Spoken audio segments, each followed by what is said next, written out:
Well, I've covered a lot of things in this one.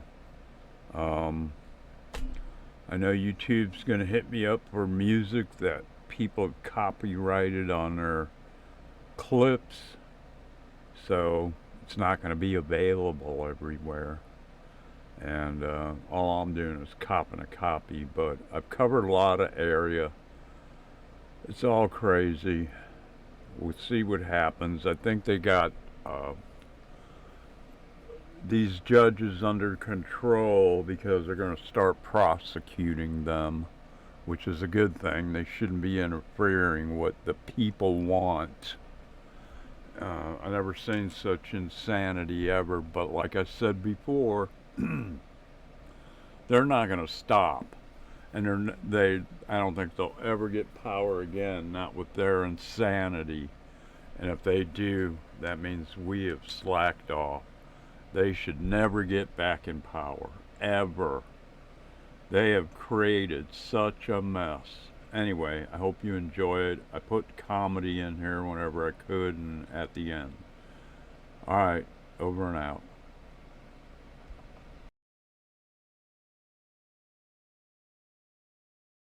Remember John F. Kennedy Jr.? He was declared the front-runner for the New York Senate seat back in 1999. Days later, his plane crashed into the Atlantic Ocean, and his rival, Hillary Clinton, was elected senator. Mary Mahoney was a Clinton White House intern. She knew enough of the inner workings of Bill's sexual advancements to be a star witness during the Clinton impeachment trials. She was brutally executed at a Starbucks she was managing in 1997. In 1993, White House counsel Vince Foster was found dead in Fort Marcy Park near D.C. He supposedly killed himself, and among a lengthy list of potential foul play, the bullet was never found. Then there's James McDougal, a key witness for White House prosecutors. He was serving his 3-year sentence for bank fraud at the Fort Worth Federal Medical Center in Texas. And just before he was to give a testimony before the grand jury, McDougal suffered a heart attack in solitary confinement. In 2015, Walter Scheib, a White House chef hired under Bill Clinton, joined the list. His body was found at the bottom of a river, nearly 2 miles from the base of the trail he was reportedly hiking. An autopsy determined that Scheib's death was accidental drowning, but he might have known too much. 27-year-old Democratic National Committee staffer Seth Rich was shot and killed in D.C. this year. There is speculation that he was the source of the controversial leaked emails allegedly sent by DNC staffers, and that he may have been murdered in retaliation. Then Sean Lucas, the lead attorney in a fraud case against the DNC, was found lying on the bathroom floor by his girlfriend when she returned home on August 2nd. His death was reported classified, pending the results of an autopsy.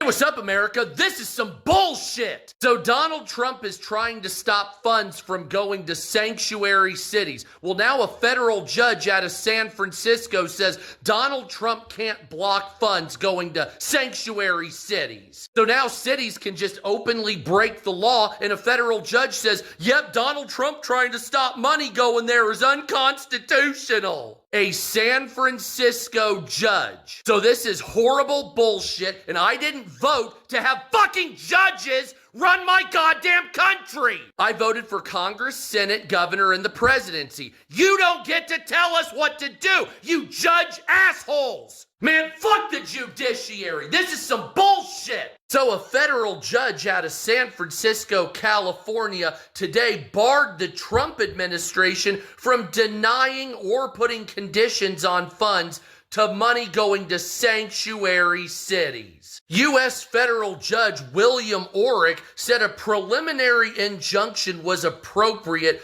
because the executive orders are unconstitutional. So this order was sought by the city of San Francisco, but he did this for over a dozen other municipalities. Also, the judge said that these cities were allowed to limit cooperation with federal immigration officers. So a federal judge out of San Francisco just said, yes, you can violate federal law. It's okay. Fuck you. He stated that Donald Trump and his administration were barred from directly or indirectly taking action to withhold, freeze, or condition federal funds to sanctuary cities. The judge goes on to say that sanctuary cities are America. So that's what's in charge of America, and that's circumventing your vote. These federal judges are making null and void your vote, and they're taking charge of the country. At least in my opinion, that's the fuck what it looks like. So yes, a federal judge out of San Francisco said Trump has no control over sanctuary cities. Oh, and by the way, these cities are allowed to break federal law. That's on the book right now. So I think we need something. We need a Supreme Court or something a little stronger. Don't you people think? Wink, wink, nudge.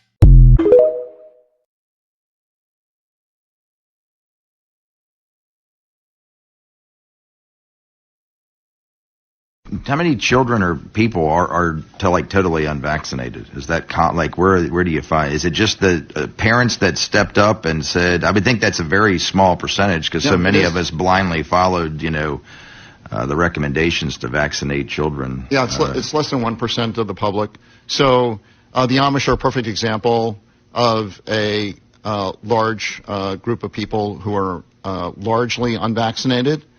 And there's we can't find an autistic kid who was unvaccinated. It's very, very rare. In the Amish community, very, very rare. You won't find kids with ADD, with autoimmune disease, with panda pans, with epilepsy. You just don't find any of these chronic diseases in the Amish. And the U.S. government has been studying the Amish for decades. But there's never been a report out to the public. The reason, of course, is it would show that, if you don't follow our guidelines, you're going to end up healthier. That's why there's no report. After decades of studying the Amish, there's no report because the report would be devastating to the narrative. It would show that the CDC has been harming the public for decades and saying nothing and burying all the data.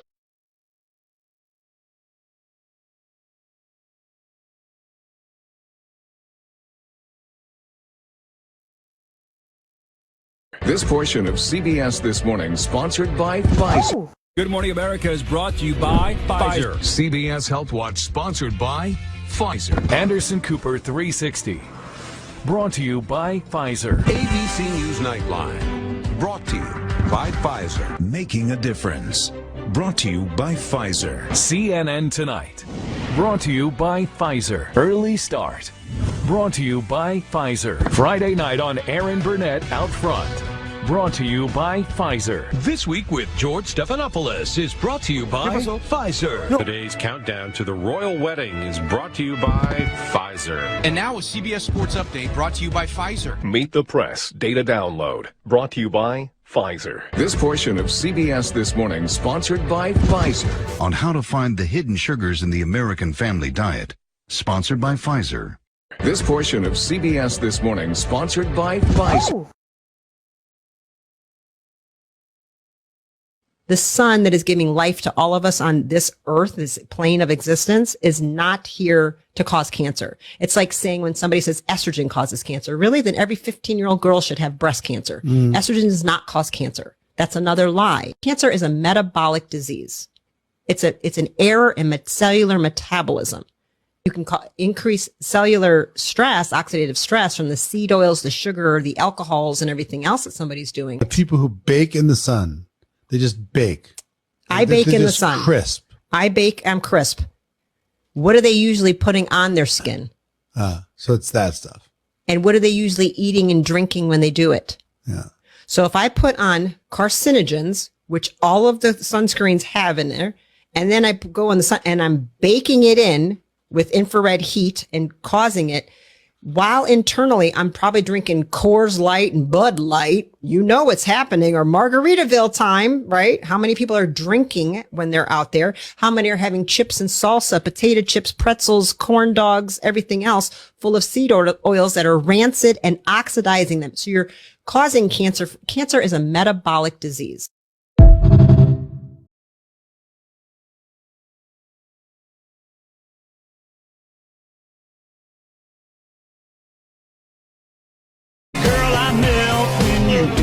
M-O-V-E. I love it, yeah, I love it when you get that beat. Boots on, stomp your feet. It's like you've been waiting on me to move like you. Now, girl, I melt when you M-O-V-E. I love it, yeah, I love it when you get that beat. Boots on, stomp your feet. It's like you've been waiting on me to move like you. Problem with that? You know what you should do? You should sanction me. Sanction me with your army. Oh, wait a minute. You don't have an army. I guess that means you need to shut the fuck up. That's what I do if I don't have no army. I would fuck up. Shut the fuck up.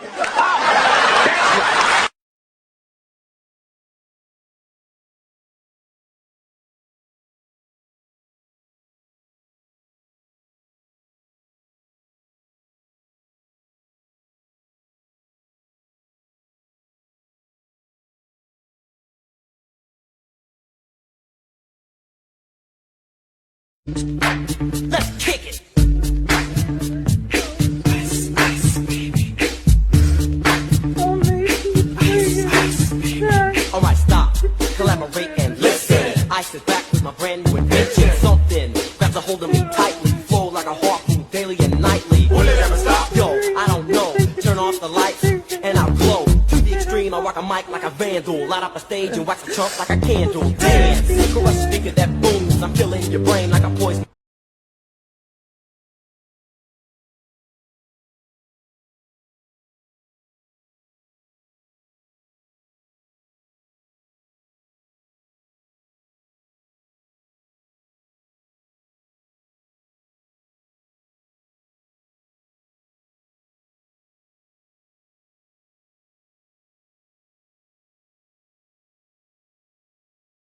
I asked my friend's little girl what she wanted to be when she grows up. She said she wanted to be the President of the United States. Both of her parents, liberal Democrats, were standing there. So I asked her, if you were president, what would be the first thing you would do? Well, she replied, I'd give food and houses to all the homeless people. Her parents beamed. Wow, what a worthy goal, I told her. But you don't have to wait until you're president to do that. You see, you can come over to my house right now, and you can mow the lawn, pull weeds, and sweep my driveway, and I'll pay you $50. Then, I'll take you over to the grocery store where that homeless guy hangs out, and you can give him the $50 to use toward food and a new house. She thought that over for a few seconds, then she looked me straight in the eye and asked, why doesn't the homeless guy come over and do the work, and you can just pay him the $50? I said, welcome to the Republican Party.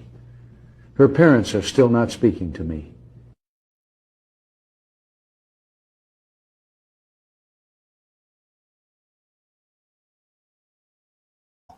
Yes. It basically, the government-funded NGOs are a way to do things that would be illegal if they were the government, but are somehow made legal if it's sent to a so-called nonprofit.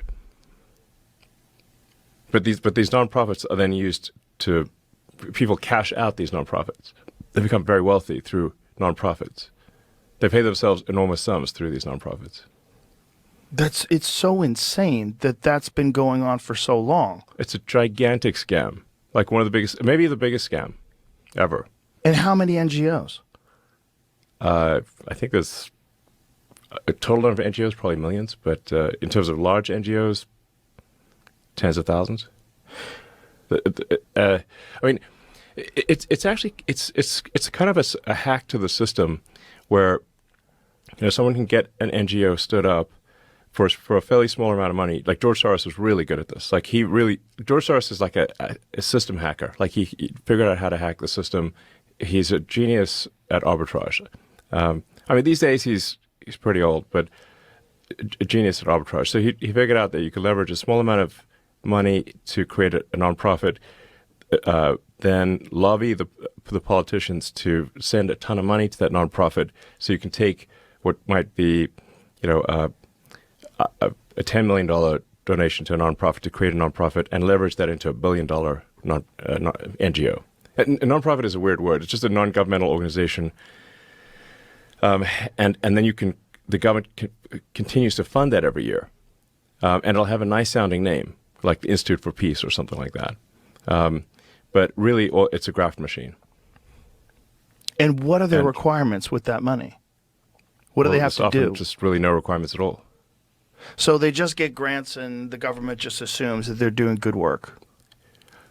I think a lot of people in the government know that they're not doing good work. But it's a giant graft machine. I mean, but surely people online are like unpacking this, right?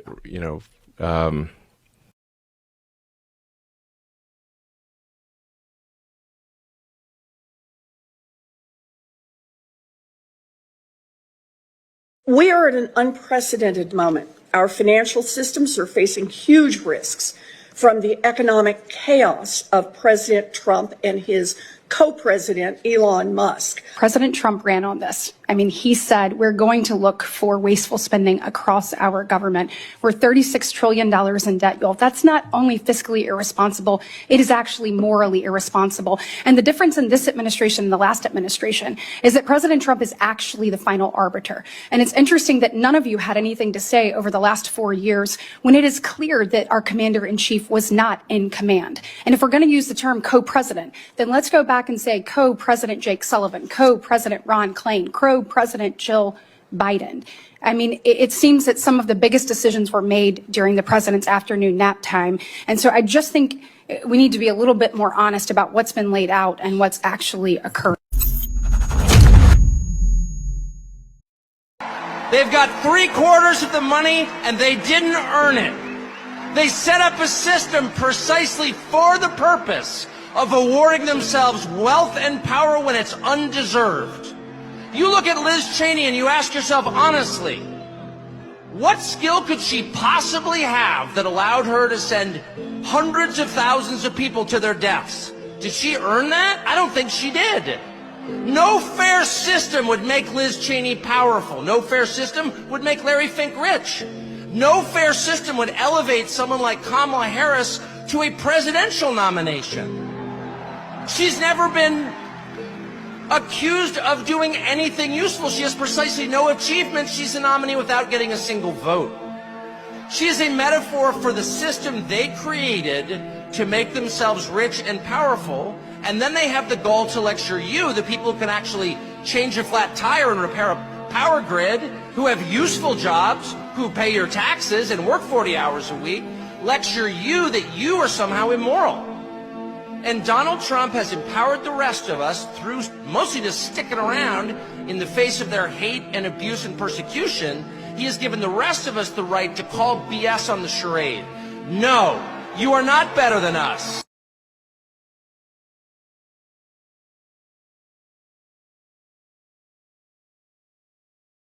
My wife have the same firearm at home that your bodyguards use to protect you. Is that fair or is that unfair? Why is it unfair? That's a ridiculous argument. But why? It's absolutely ridiculous. Why is it because you're more important than me? I'm merely saying that you have better protection than I do. And you're saying that my family doesn't deserve to have a certain species of weapon. You get to decide what we can protect ourselves with, but you're not going to in any way take the ability to protect you away from the Capitol Hill Police. I'm saying that every police officer in America today is outgunned. For their safety and for the safety of the people they protect, we shouldn't have assault weapons. Right. You just don't want to apply the rules to yourself. I get it. I wouldn't either. And its military and its many propaganda.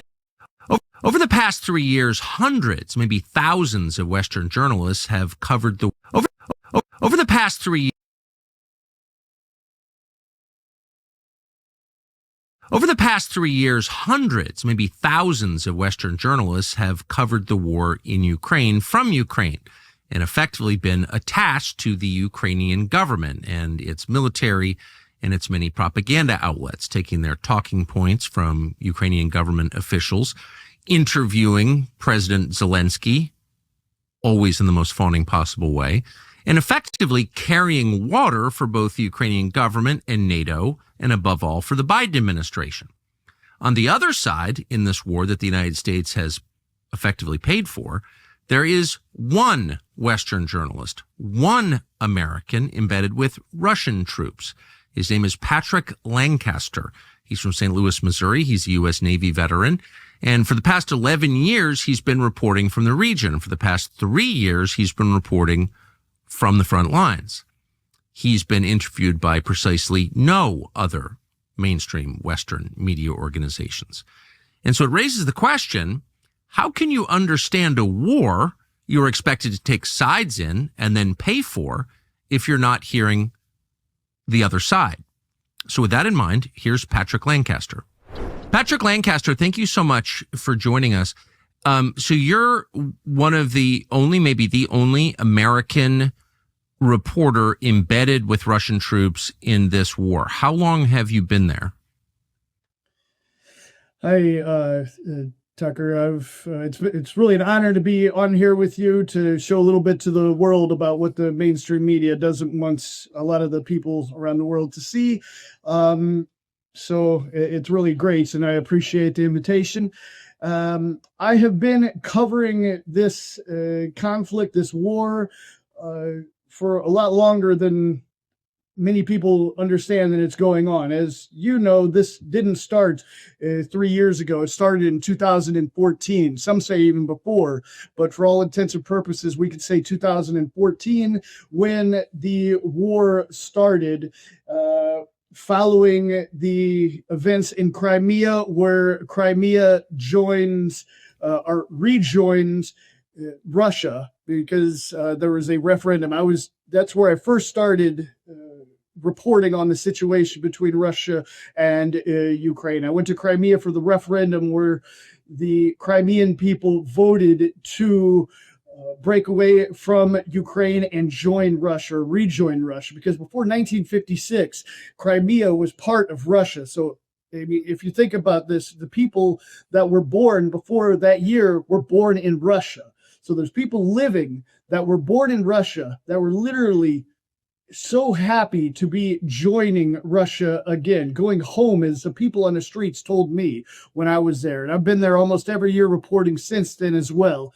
But that's what really triggered my interest and intensity in reporting on the situation between Ukraine and Russia, because when I went from Europe to Crimea and saw the huge difference in what was being reported in the Western mainstream media about the real situation in Crimea. We're hearing in the West how Russian forces were going to be making people vote to break away from Ukraine and join Russia. And I saw just the total opposite. People just crying out of happiness to have the chance to rejoin Russia. And those are the real facts. And anyone that has been to Crimea knows that. And anyone that says something besides that is just not telling the truth and trying to hide the truth. And unfortunately, after the events in Crimea, where they joined, the northern regions of Donetsk and Lugansk ended up becoming part of what you could say a civil war, where they as well had a referendum to break away from Ukraine. And that preceded the 8-year civil war, where after the vote, the republics that they called themselves Donetsk and Lugansk People's Republics started to make their own governments, make their own militaries, and they were attacked after this referendum by Ukraine.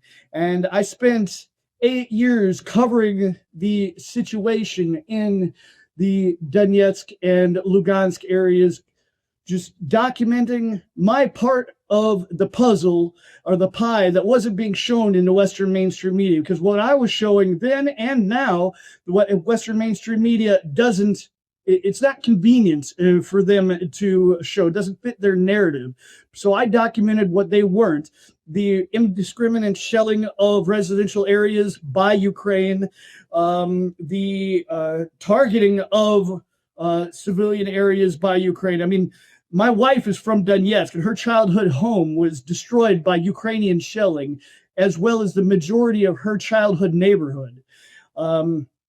So, I mean, these are the facts of the things that happened in the Donetsk and Lugansk territories long before 2022, when Russia came into this war. From 2014 till 2022 is when this civil war took place. And of course, Ukraine and the West claimed Russia had invaded all the way back in 2014. That was the narrative then.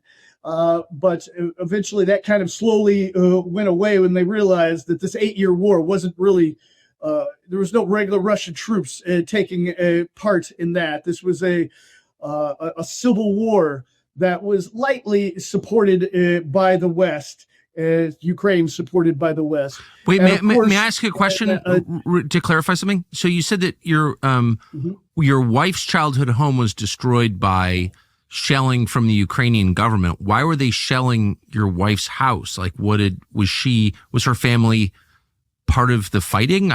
Why would they do that? Well, they pretty much leveled most of her childhood home or childhood neighborhood where her mother's home was. This neighborhood is just one of the many around Donetsk and the suburbs of Donetsk, and specifically around the Donetsk airport. The Donetsk airport was like a symbol of the war back in 2014, 2015, where there was literally so much fighting. There were two terminals. One terminal had the Ukrainian forces in it. One had the Ukraine government forces or rebels or pro-Russian forces, whatever you want to call them, the locals that took up arms to fight to try to break away from Ukraine.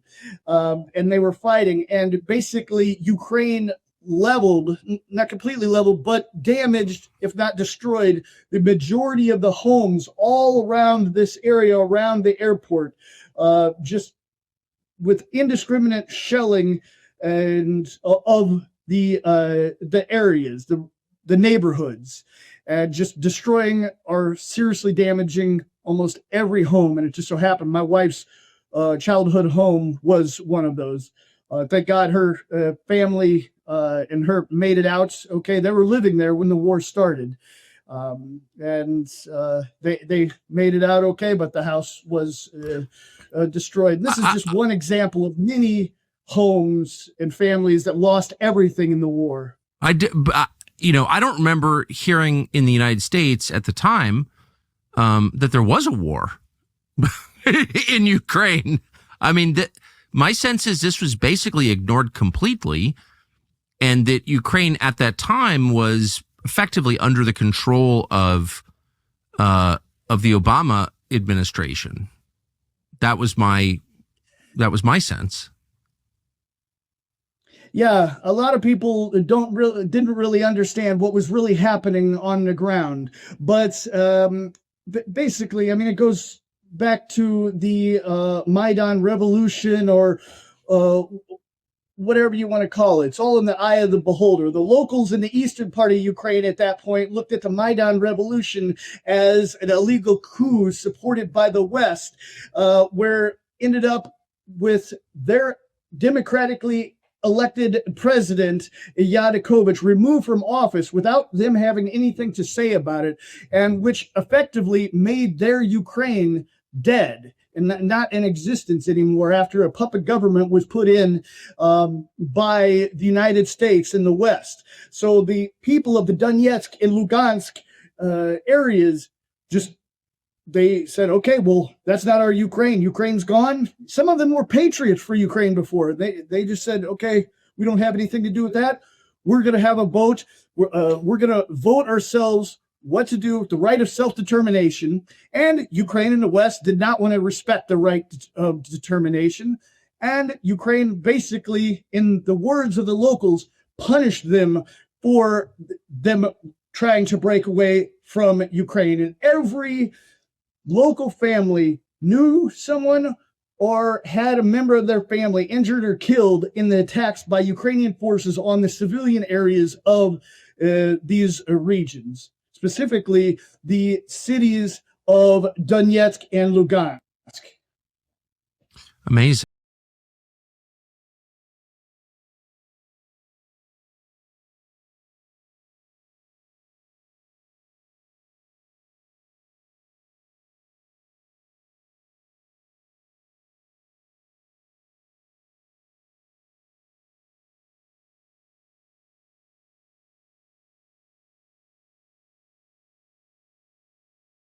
Muslims have raped over 1 million girls in the UK and have cut off the heads of innocent Christians in Syria because they refuse to bow down to their stupid rock.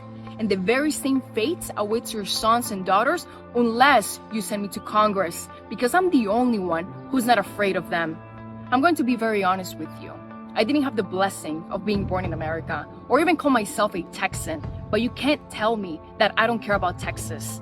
The clowns in the Texas House allowed for a bunch of radical Muslims to take over entire cities. Now, they're trying to turn Texas from a Christian state into the Muslim capital of America. So let me be very clear. America is a Christian nation. So these Muslims can fuck off to any of the 57 Muslim nations. Islam has no place here.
Ah, fuck!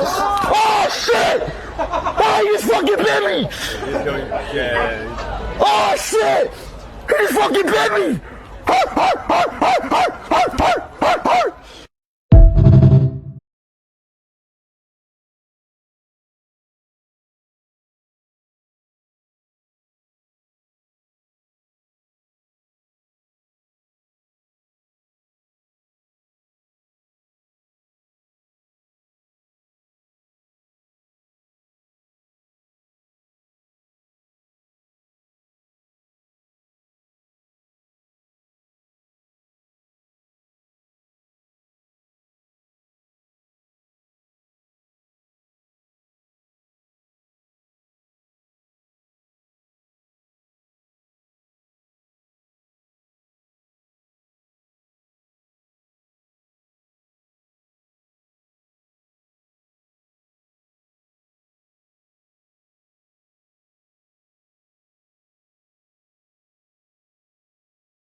走了。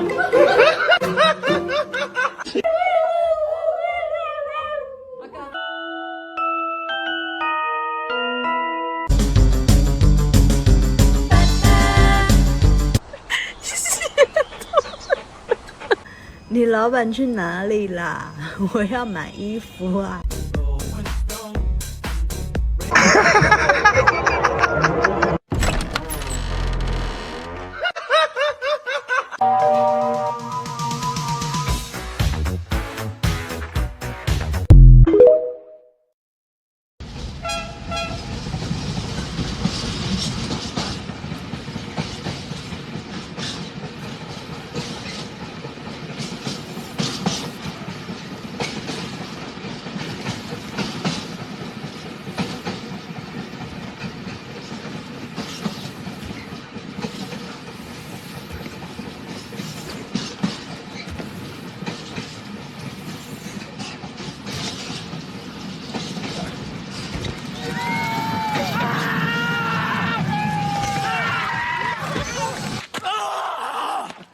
Nie wierzę!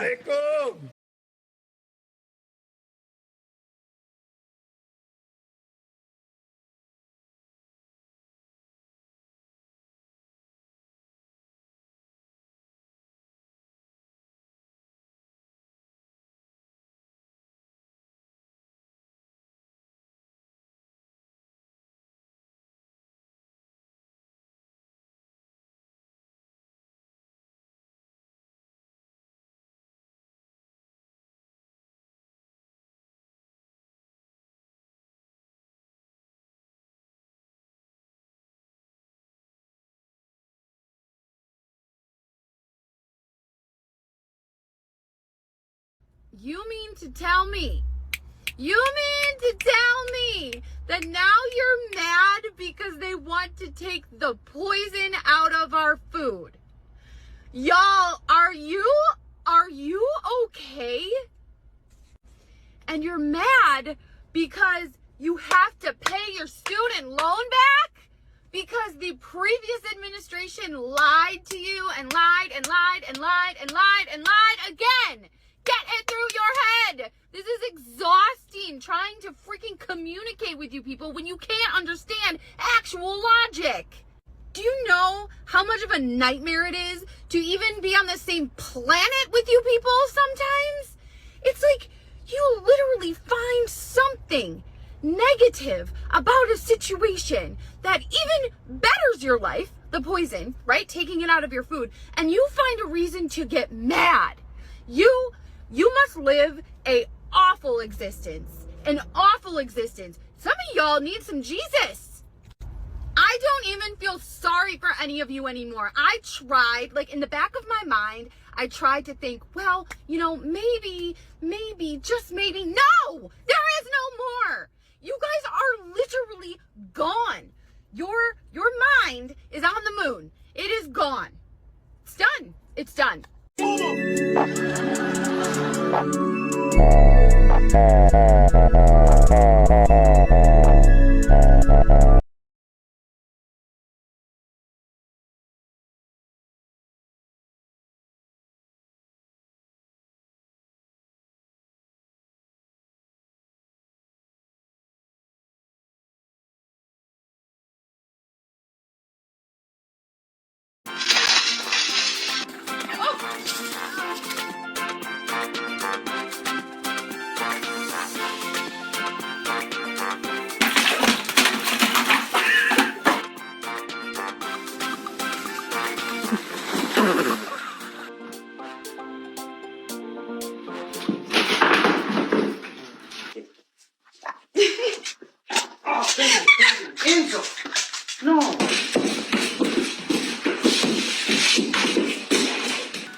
Is it yummy?